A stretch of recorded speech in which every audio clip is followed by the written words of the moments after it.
ufite itimba mu mitima, ishavu n'agahinda nibyo muhorana, ariko nimuhumure. Iribagiza turagukunda, n'umukunzi wawe cyose turamukunda, ndetse kamarademe Emile na Bonuko.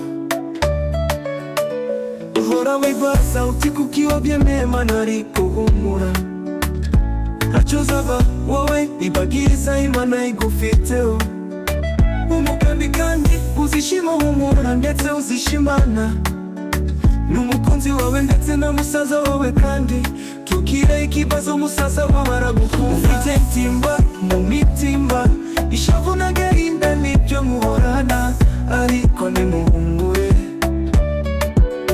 Iribagiza turagukunda, n'umukunzi wawe cyose turamukunda, ndetse kamarademe Emile na Bonuko. Ababyeyi banyu baragambaniwe, nicyo gihe ngo ababishe babihanirwe. Rugema agomba guhanirwa, akagambane yakoreye ababyeyi bawe gusa, cyane cyane barashaka kuko ikiribagiza wacu barayikurinde cyane, kuko abanzi bo ni benshi. Emile na kamarade nawe mukore uko mushoboye. Rugema mumushikirize inzego z'ubuyobozi. Mufite itimba mu mitima, ishavu n'agahinda nibyo muhorana, ariko nimuhumure. Iribagiza turagukunda, n'umukunzi wawe cyose turamukunda, ndetse kamarademe Emile na Bonuko.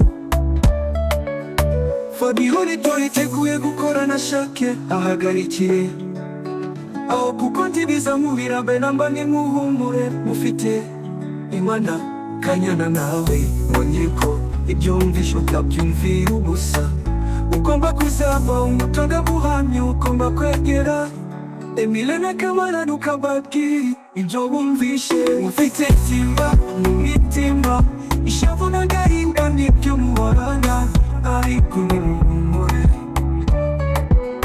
Iribagiza turagukunda,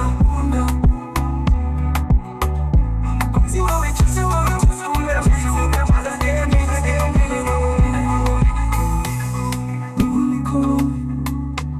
umutima, ishavu n'agahinda nibyo muhorana, nimuhumure. Iribagiza turagukunda, umukunzi wawe cyose turamukunda, ndetse kamarade na Emile na Bonuko.